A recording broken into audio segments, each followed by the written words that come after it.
নমস্কার, গুরু কিপাহি কেবলাম। আজকের আলোচনার বিষয় ভূমি ও বাড়ির প্রাপ্তি যোগ।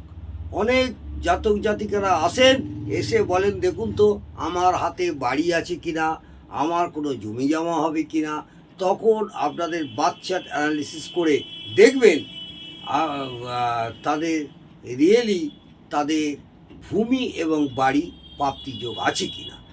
কিভাবে দেখবেন এবং কোনখানে দেখবেন, কোন ভাব দেখবেন, কোন অধিপতি দেখবেন, সেই নিয়ে ছোটোখাটো একটু আলোচনা করছি। প্রথমে বলবো 1 নম্বর, প্রথমেই দেখবেন চতুর্থ স্থানের অধিপতি। লগ্ন সাপেক্ষে চতুর্থ স্থানের অধিপতি যদি অষ্টমভাবে থাকে তাহলে উত্তম ভূমি ও বাড়ি লাভ হয়। চতুর্থ স্থানের অধিপতি যদি অষ্টমভাবে থাকে তাহলে আপনি সেই সব জাতক জাতিকাদের ভূমি ও বাড়ি লাভ হবে, অবশ্যই বিচার করে বলতে পারবে। 2 নম্বর পয়েন্ট, চতুর্থ স্থানের অধিপতি যদি সপ্তমভাবে থাকে। চতুর্থ স্থানের অধিপতি লগ্ন সাপেক্ষে চতুর্থ স্থানের অধিপতি যদি সপ্তমভাবে থাকে তাহলে স্ত্রীর দ্বারা প্রাপ্ত জমি বা বাড়ি লাভ হবে। বোঝা গেল। 3 নম্বর পয়েন্ট, চতুর্থাধিপতি পঞ্চমভাবে থাকলে, চতুর্থাধিপতি পঞ্চমভাবে থাকলে জাতক জমির অধিকারী হয়ে থাকেন। 4 নম্বর পয়েন্ট, চতুর্থ স্থানের অধিপতি যদি স্বগৃহে তুঙ্গ এবং উচ্চ ভাবযুক্ত হয় তাহলে জাতক শ্রেষ্ঠ বাড়ির মালিক হবে। বোঝা গেল।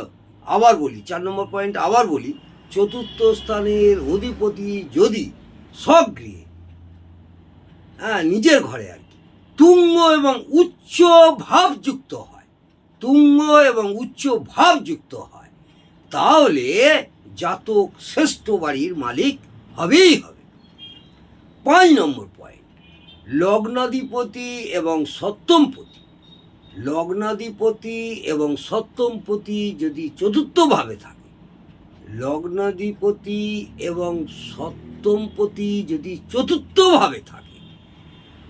তাহলে অল্প আয়াসে গৃহ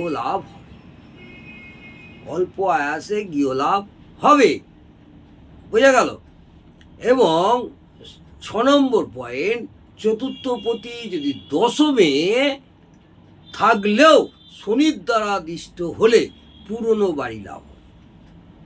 চতুর্থপতি যদি দশমে থাকে, চতুর্থপতি যদি দশমে থাকলেও শনির দ্বারা দিষ্ট হলে, যদি দশমে থাকেও যদি শনির দ্বারা দিষ্ট হয় তাহলে পুরনো বাড়ি লাভ হবে, নতুন বাড়ি তার হবে না ওই সব জাতক জাতিকাদের। 7 নম্বর পয়েন্ট, যদি লগ্নপতি, মন দিয়ে শুনুন, যদি লগ্নপতি ধন ও লাভাধিপতির সঙ্গে একত্র যুক্ত হয় তবে জাতক একাধিক গৃহের মালিক হবে, একের অধিক বাড়ি হবে। 7 নম্বর পয়েন্ট, যদি লগ্নাধিপতি ধন ও লাভাধিপতির সঙ্গে একত্র যুক্ত হয়ে তবে জাতক একাধিক গৃহের মালিক হবে বা একাধিক বাড়ি হবে। 8 নম্বর পয়েন্ট, যদি চতুর্থপতি এবং দশমপতি, ভালো করে শুনুন, যদি চতুর্থপতি এবং দশমপতি পরস্পর স্থান বিনিময় করে তাহলে অতুল ঐশ্বর্যর বাড়ি হয়, খুব সুন্দর অতুল ঐশ্বর্য বাড়ি হয়। আবার বলি 8 নম্বর পয়েন্টটা আবার বলছি, যদি চতুর্থপতি এবং দশমপতি পরস্পর স্থান বিনিময় করে তাহলে অতুল ঐশ্বর্য ও গৃহের অতুল ঐশ্বর্য ও বাড়ি হবে, ঐশ্বর্য অতুল ঐশ্বর্য এবং খুব সুন্দর করে সাজানো গোজানো লাক্সারিয়াস বাড়ি হবে। 9 নম্বর পয়েন্ট, লগ্নপতি যদি ষষ্ঠভাবে থাকে, লগ্নপতি যদি ষষ্ঠভাবে থাকে, ভালো করে বুঝুন, লগ্নপতি যদি ষষ্ঠভাবে থাকে, আগে বাদ অ্যানালাইজ করে দেখবেন আপনার লগ্ন কোথায় আছে, সেই লগ্নপতি যদি ষষ্ঠভাবে থাকে তাহলে সম্পত্তি বা বাড়ির অধিকার লাভের জন্য জাতককে বাদ বিবাদ ও মামলা মকদ্দমায় জড়িত হয়ে পড়তে হয়, অথবা মাতুল পক্ষের বাড়ির মালিক অধিকার প্রাপ্ত হয়, মামার বাড়ি। বোঝা গেল? আবার বলি, 9 নম্বর পয়েন্টটা আবার বলছি, লগ্নপতি যদি ষষ্ঠভাবে থাকে, লগ্নপতি যদি ষষ্ঠভাবে থাকে তাহলে সম্পত্তি বা বাড়ির অধিকার লাভের জন্য জাতককে বাদ বিবাদ ও মামলা মকদ্দমায় জড়িয়ে যেতে হতে হয় এবং জড়িয়ে পড়তে হয়, অথবা মাতুল পক্ষের বাড়ির মালিক অধিকার প্রাপ্ত হয়। 10 নম্বর পয়েন্ট, কর্কট লগ্নে জাতকের যদি চতুর্থে বৃহস্পতি থাকে, কর্কট লগ্নে জাতকের বা জাতিকা যদি চতুর্থে বৃহস্পতি থাকে তবে জমি বাড়ি ও বাগান লাভ হয়, জমি বাড়ি এবং বাগান, একটা সুন্দর বাগানও লাভ হয়। 11 নম্বর পয়েন্ট, মন দিয়ে শুনুন, চতুর্থপতি কেন্দ্র বা ত্রিকোণে, চতুর্থপতি যদি কেন্দ্র, আপনারা জানেন কেন্দ্র কোন কোনগুলো, যারা জ্যোতিষ শিখছেন বা জ্যোতিষ নিয়ে চর্চা করছেন বা জ্যোতিষ নিয়ে পড়াশোনা করছেন বা নতুন প্র্যাকটিস করছেন তারা জানেন চতুর্থপতি কেন্দ্র বা ত্রিকোণ শুভ গ্রহযুক্ত থাকলে উত্তম গৃহলাভ হয়, শুভ গ্রহযুক্ত থাকতে হবে, শুভ গ্রহযুক্ত থাকলে উত্তম গৃহলাভ হয়। তাহলে চতুর্থপতি কেন্দ্র এবং ত্রিকোণে, চতুর্থপতি কেন্দ্র এবং ত্রিকোণে শুভ গ্রহযুক্ত থাকলে উত্তম গৃহলাভ হয়। বোঝা গেল?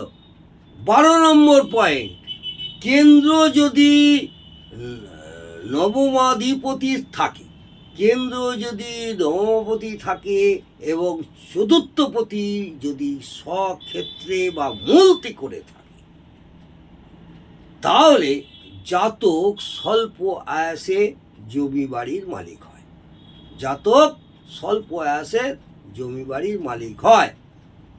কেন্দ্রে যদি নবমাধিপতি থাকে, কেন্দ্র ঘরটা যদি নবমাধিপতি থাকে এবং চতুর্থপতি যদি স্বগৃহে বা মূলতি করে থাকে, আগে দেখতে হবে চতুর্থপতি স্বগৃহে এবং মূলতি করে আছে কিনা, তাহলে জাতক স্বল্প আয়াসে বাড়ির মালিক হবে।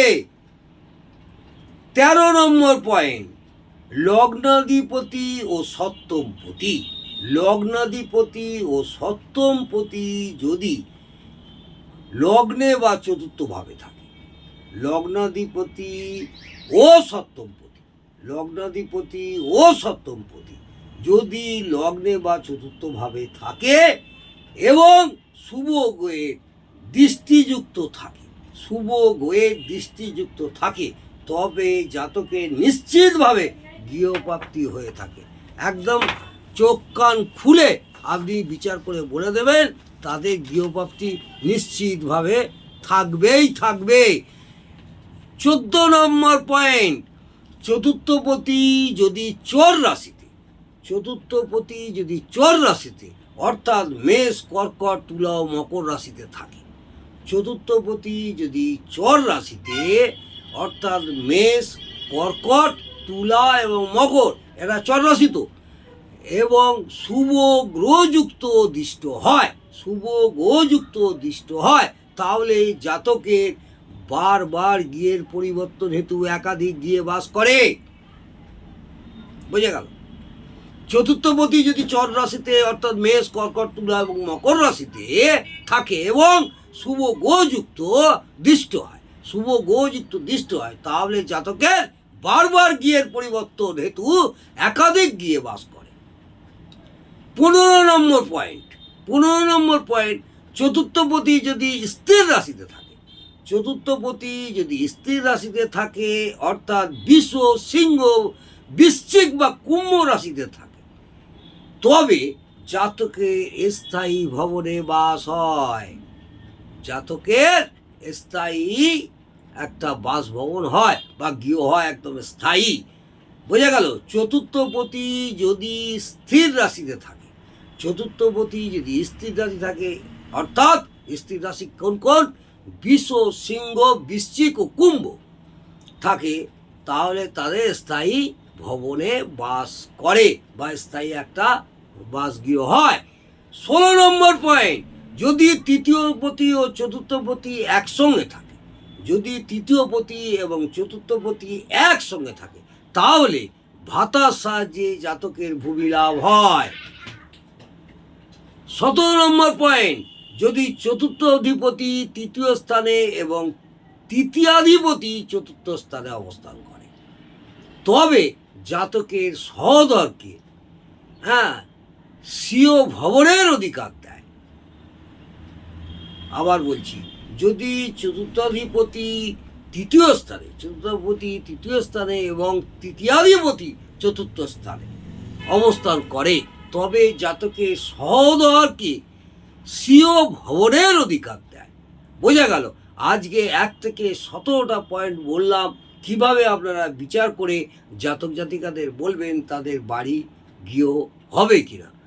আজকে এই পর্যন্ত। যদি ভালো লাগে অবশ্যই একটা সাবস্ক্রাইব করবেন, কমেন্টে জানাবেন এবং লাইক করতে ভুলবেন না।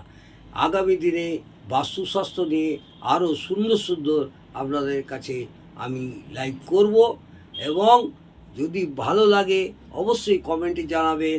কোনো প্রশ্ন থাকলে আমি অবশ্যই উত্তর দেবো। জয় মা তারা, ভালো থাকুন, সুস্থ থাকুন, আনন্দে থাকুন। জয় জয় তারা।